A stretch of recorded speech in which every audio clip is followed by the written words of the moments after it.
Assalamualaikum warahmatullahi wabarakatuh. Saya Gama Kosala, dosen Fakultas Informatika Universitas Telkom. Video ini dibuat sebagai PDD UKT-PT sebagai syarat sertifikasi dosen 2026. Pada kesempatan ini, saya akan menjelaskan terkait proses pembelajaran di mata kuliah Fisik Komputer Fundamental di program studi S2 Informatika. Mata kuliah ini memiliki 4 sub CLO terkait fisik komputer fundamental, di mana keempat sub CLO ini akan mendukung PLO 4 dan CLO 4.2. Keempat sub CLO dalam mata kuliah ini diantaranya adalah yang pertama, konsep fundamental dari computer vision. Kemudian yang kedua adalah terkait pengenalan objek visual. Yang ketiga adalah deteksi objek visual. Dan yang keempat adalah bagaimana mengaplikasikan computer vision dalam sebuah kasus. Mata kuliah ini memiliki bobot 4 SKS, di mana dilaksanakan secara blended learning. Proses luring dilaksanakan dalam kelas, sedangkan daring melalui LMS. Terdapat 5 metode pembelajaran yang digunakan dalam mata kuliah ini. Yang pertama adalah ceramah interaktif, yang kedua adalah praktek pemrograman, yang ketiga adalah case-based learning, yang keempat adalah review paper terkini, dan yang kelima adalah project-based learning. Bentuk penilaian di mata kuliah ini terbagi menjadi 3 komponen, di mana 40% di komponen aktivitas partisipatif, 30% di komponen kognitif, dan 30% di komponen hasil proyek. Ketiga komponen tersebut mendukung keempat sub CLO yang ada di mata kuliah ini. Baik, berikut adalah video pembelajaran untuk mata kuliah Fisik Komputer Fundamental di program studi S2 Informatika Telkom University. Terima kasih. Oke, Assalamualaikum warahmatullahi wabarakatuh. Oke, selamat pagi teman-teman. Kita ketemu lagi dengan saya di mata kuliah Fisik Komputer Fundamental ya. Sekarang kita ada pekan ke-9. Kemarin teman-teman sudah melakukan ujian case based. Terima kasih, hasilnya udah cukup baik di antara kalian semua. Nah, sekarang kita lihat nih. Sekarang kita masuk ke pekan ke-9 teman-teman. Teman-teman kemarin kita udah belajar 2 CLO awal ya teman-teman ya. Sub CLO awal. Yang pertama adalah terkait konsep dasar computer vision. Kemudian yang kedua adalah terkait klasifikasi objek. Keduanya sudah diukur ketika ujian case based kemarin. Nah, sekarang kita masuk ke sub CLO yang berikutnya, yaitu apa? Yaitu adalah terkait deteksi objek, gitu ya. Kalau kemarin kita belajar terkait klasifikasi objek, sekarang kita masuk ke materi baru. Di sub CLO 423 terkait deteksi objek, gitu. Hari ini kita akan membahas terkait dasar-dasar awal dulu terkait apa itu deteksi objek. Nah, kita masuk ke sub CLO yang baru. CLO-nya masih sama ya. CLO 42 adalah terkait computer vision gitu ya. Kemudian CLO 423 ini yang akan kita mulai pelajari per hari ini. Di mana keluarannya diharapkan teman-teman mahasiswa mampu mengevaluasi tantangan sistem deteksi objek visual pada fisik komputer. Seperti itu. Nah, hari ini di pekan ke-9 kita ada 4 pokok bahasan utama. Yang pertama adalah kita akan membahas terkait deteksi objek di kehidupan sehari-hari. Kemudian adalah konsep dasarnya seperti apa sih bedanya deteksi objek dengan klasifikasi objek. Kemudian ada tantangan deteksi objek, dan mungkin nanti terakhir kita akan membahas terkait milestone-nya seperti apa. Dulunya dari awal seperti apa, kemudian yang terkini itu seperti apa sih metode deteksi objek. Nah, sekarang kita lihat dulu, aplikasi deteksi objek di sekitar kita kurang lebih apa saja. Ini contohnya teman-teman. Kalau kemarin kita membahas klasifikasi objek, di klasifikasi itu kita hanya tahu di gambar itu ada kelas apa sih, gitu ya, atau ada objek apa sih. Nah, kalau deteksi objek, kita nggak cuma tahu di gambar itu ada apa, tapi kita tahu posisinya di mana. Maka output dari deteksi objek nanti ada bounding box-nya teman-teman. Ini bounding box-nya nih, yang berwarna hijau, kuning, biru, dan seterusnya. Jadi di sini lebih kompleks, tapi kita dapat info yang lebih detail. Tidak hanya tahu objeknya apa, tapi kita tahu posisinya di mana. Oh, dia ada di sebelah kiri frame, oh dia di sebelah kanan frame gitu. Jadi output-nya itu tidak hanya kelasnya apa, tapi juga kita tahu letak posisinya di mana. Teman-teman bisa ngeliat di sini ada banyak contoh objek-objek yang telah terdeteksi. Ada manusianya, terus ada tasnya dan lain-lain.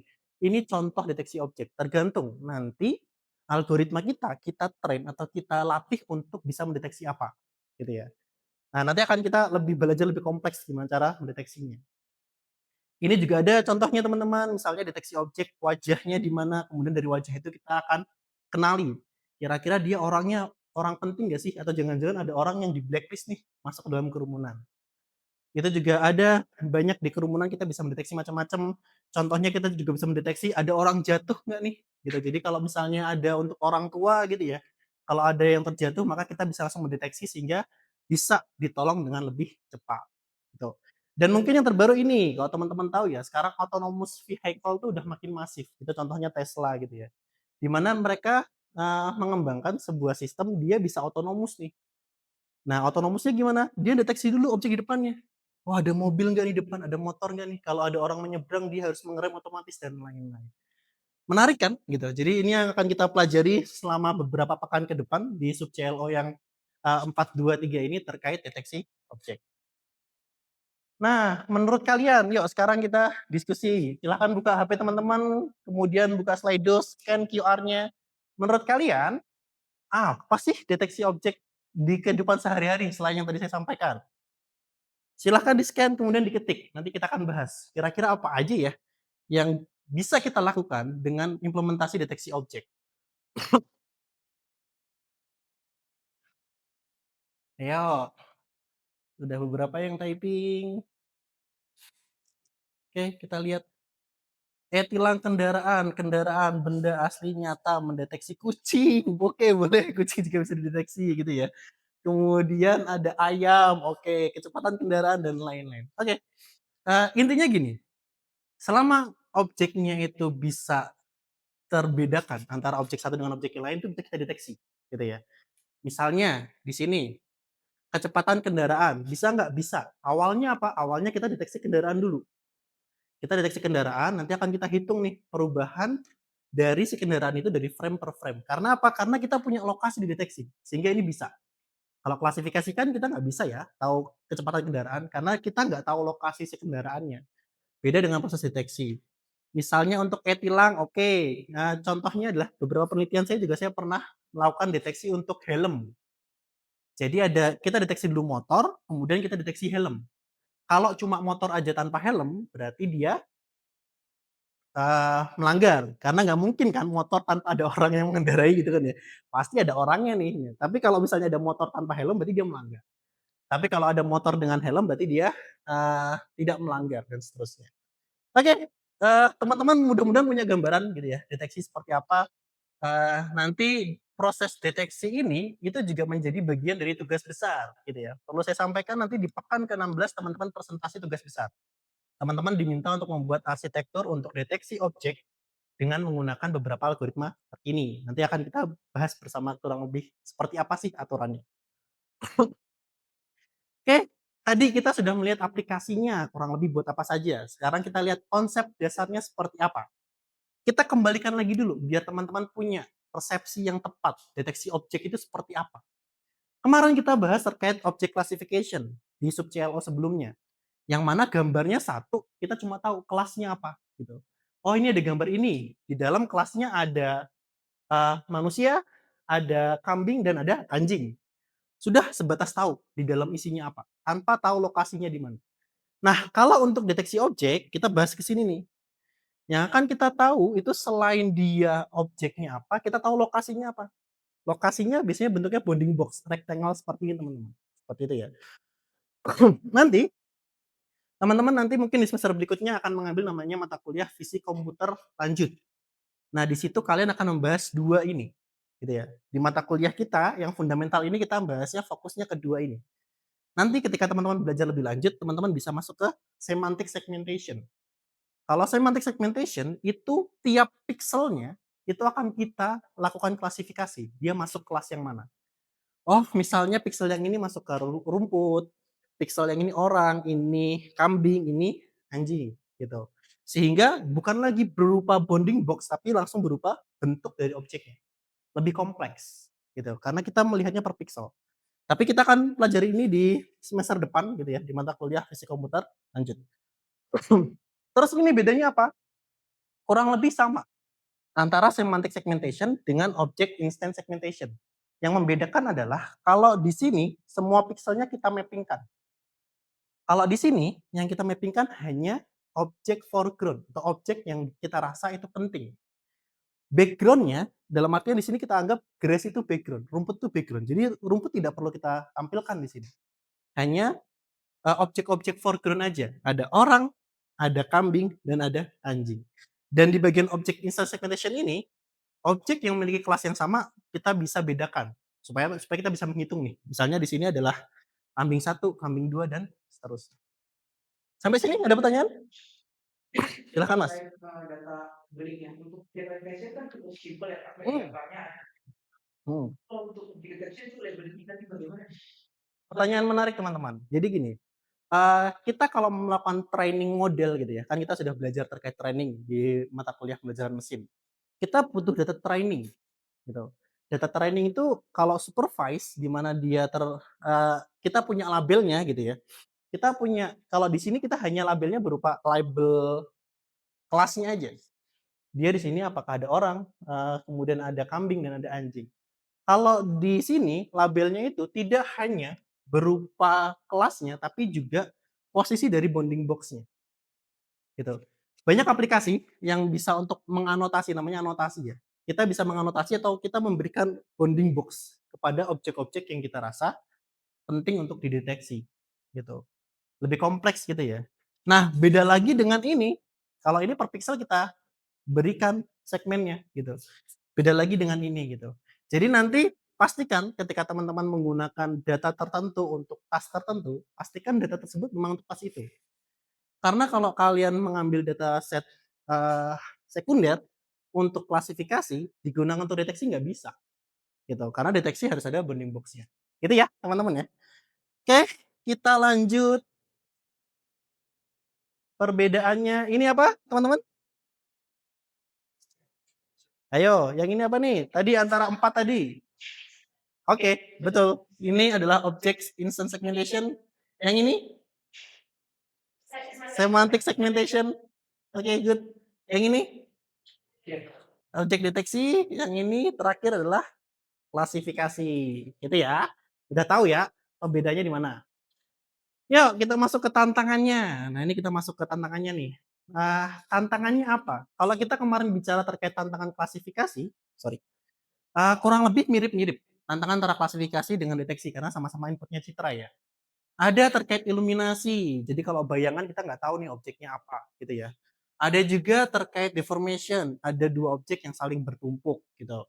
Ada terkait occlusion, misalnya padat nih. Jadi antara satu mobil dengan mobil yang lainnya dari jauh bentuknya tuh nggak kelihatan mobil nih.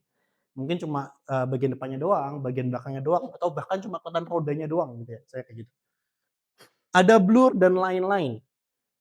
Dan ada dua tantangan juga teman-teman. Misalnya di sini adalah yang namanya uh, teman-teman kita tahu, ini semuanya adalah kursi nih, tapi bentuknya beda-beda, gitu. Jadi bervariatif nih.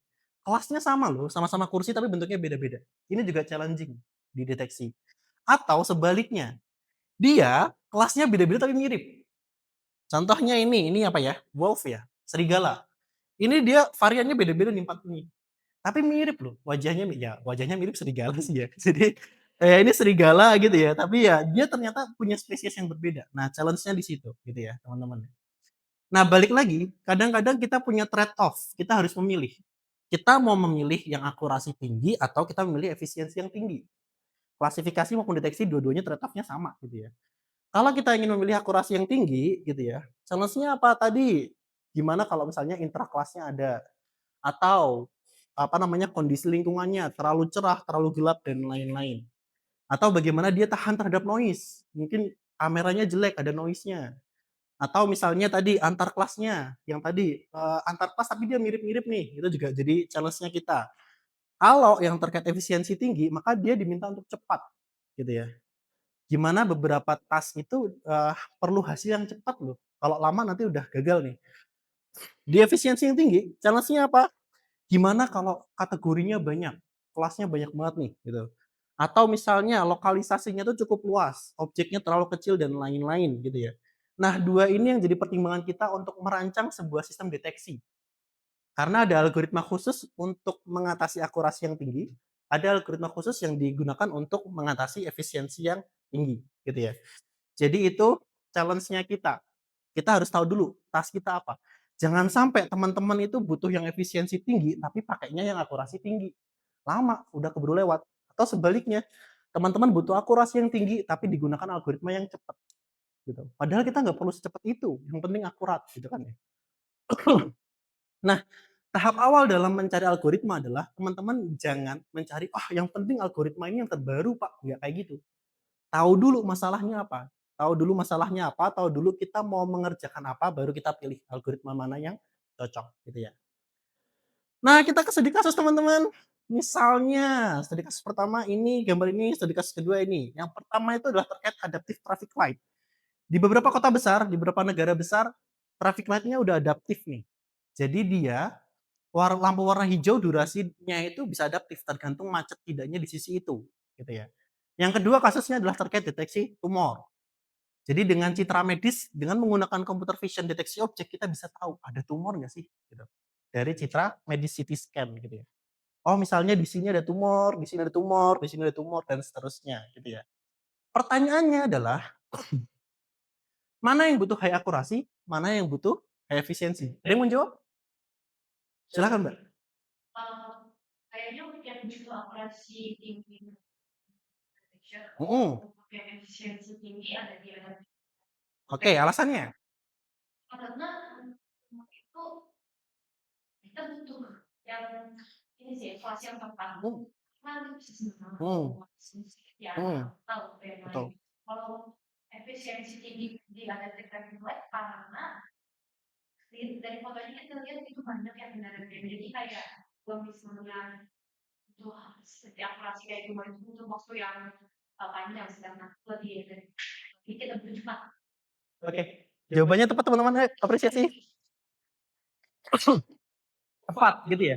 Eee, Terkait citra medis nih, kita butuh akurat. Kalau teman-teman misalnya ya, teman-teman ngerekam CT scan apapun itu, bahkan kalaupun dokter butuh waktu beberapa hari, karena perlu mengecek gitu ya, ini, seperti apa sih, nggak boleh gegabah, nggak boleh semenit langsung keluar hasilnya, ini kayak gini, takutnya salah, ada bagian lain yang mungkin mirip-mirip tapi dia salah gitu. Makanya perlu akurat, nggak perlu cepet-cepet gitu ya. Selesai 3 hari, selesai 2 hari masih oke lah, tapi hasilnya akurat. Kemudian yang ini, kebalikannya nih butuh cepet gitu ya. Teman-teman deteksi ini nggak butuh tahu ini tuh mobilnya mobil merek apa sih, nggak butuh tahu jumlah jumlah spesifiknya berapa.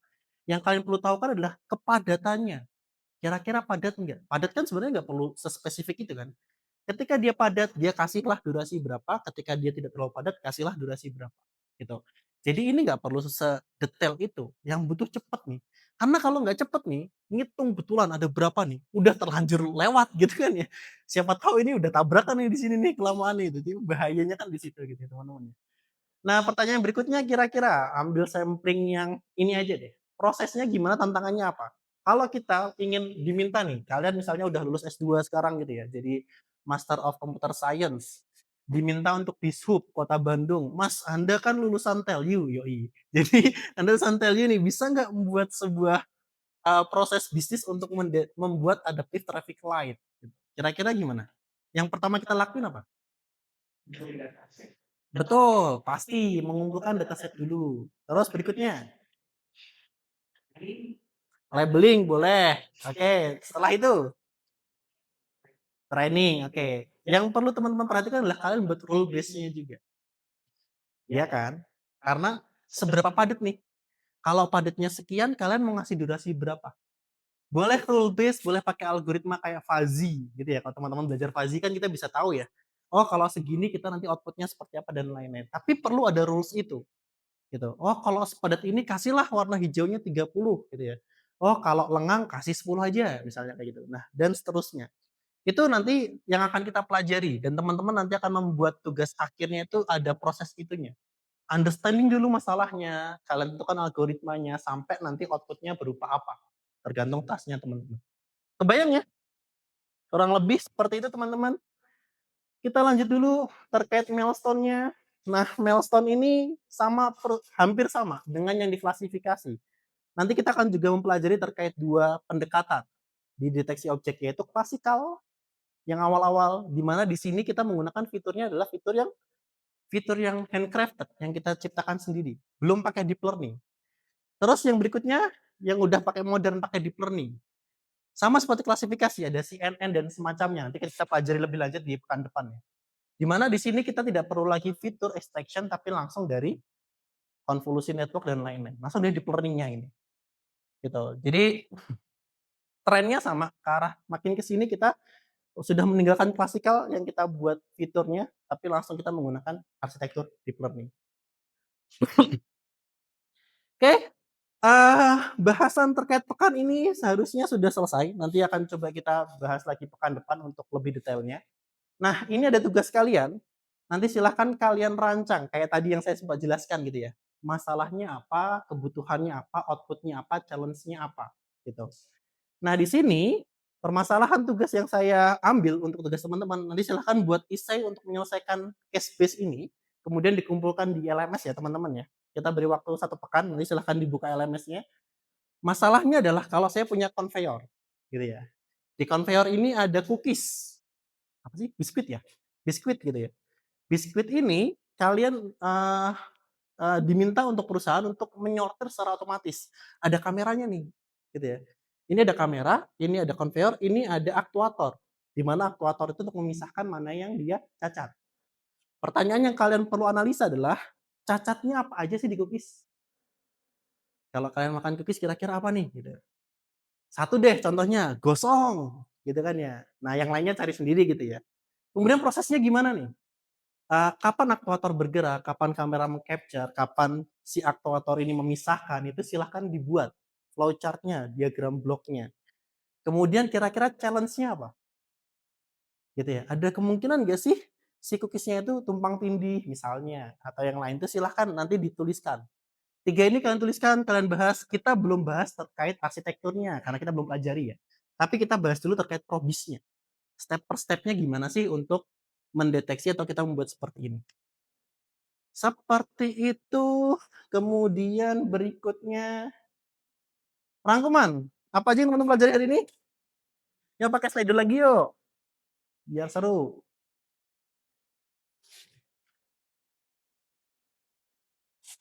Udah belum? Silahkan. Bisa? Tuh, udah ada yang typing tuh.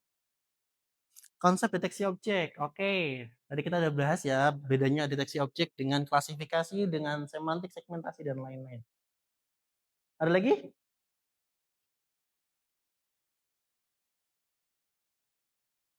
Tantangannya, oke ada challenge-nya tadi, ada yang oklusi dan lain-lain. Pembagian objek deteksinya, deteksi kompleks dibandingkan klasifikasi. Oke. Terima kasih teman-teman. Kita coba lihat rangkumannya. Jadi tadi kita sudah membahas aplikasi deteksi objek di keseharian apa aja gitu ya. Kemudian kita juga sudah membahas konsep dasarnya apa sih beda utama deteksi dengan klasifikasi dengan yang lebih kompleks tadi segmentasi dan lain-lain. Kemudian tantangannya apa aja? Ada yang objek bertumpuk, ada yang blur, ada yang terkait pencahayaan kurang dan lain-lain. Dan ada milestone-nya. Milestone-nya sebenarnya nanti akan kita bahas di di pelajaran berikutnya teman-teman, di pekan-pekan berikutnya. Kita seperti yang klasifikasi kemarin, kita akan melihat deteksi objek dengan klasikal dulu. Walaupun itu sekarang udah mungkin udah ditinggalkan ya, tapi kayaknya basic itu tetap penting biar kita tahu fiturnya itu seperti apa sih kalau menggunakan klasikal. Kita juga akan membahas yang menggunakan deep learning. Itu, nah to-do-nya ini yang perlu teman-teman tahu biar nggak kelewatan gitu ya. Eee, ada tugas case base tadi ya, silahkan dikumpulkan via LMS tugas case base. Kemudian nanti, pekan depan kita diskusi terkait, riset dosen, riset saya gitu ya. Kemudian nanti di pekan ke-11 jangan lupa kalian mengumpulkan proposal untuk final project teman-teman, gitu ya. Di mana nanti final project teman-teman ada di pekan 15 dan pekan ke-16. Ada tugas review paper lagi, tapi ini khusus untuk yang, deteksi objek dan ada beberapa yang nanti akan kita lihat, gitu ya. Pekan depan, harusnya mudah-mudahan ini seru gitu ya. Saya akan menjelaskan penelitian saya terkait apa? Terkait deteksi geng motor. Nah ini udah alhamdulillah paper-nya udah terbit juga, nanti kita lihat gimana sih deteksi geng motor. Kan sekarang marak ya di Bandung, di beberapa kota besar. Bisa nggak? Bisa gitu. Nah harapannya teman-teman tuh terpantik idenya, supaya dengan ilmu yang teman-teman punya, teman-teman bisa menyelesaikan masalah yang nyata loh. Gitu. Nggak cuma deteksi kucing, anjing gitu ya, itu bolehlah sebagai belajar, tapi nanti kalian bisa menyelesaikan masalah yang nyata. Misalnya geng motor dan lain-lain. Kita lihat besok arsitekturnya pakai apa, cara deteksinya seperti apa, step-stepnya gimana, karena di sini kita juga ada proses tracking gitu ya.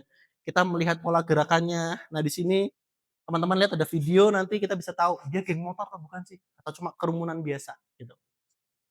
Oke, mungkin sekian pada hari ini teman-teman mengutip satu dari Imam Syafi'i, jangan pernah lelah untuk belajar teman-teman karena lebih lelah lagi untuk menahan perihnya kebodohan. Terima kasih. Kita bertemu di pekan depan. Assalamualaikum warahmatullahi wabarakatuh. Selamat pagi teman-teman.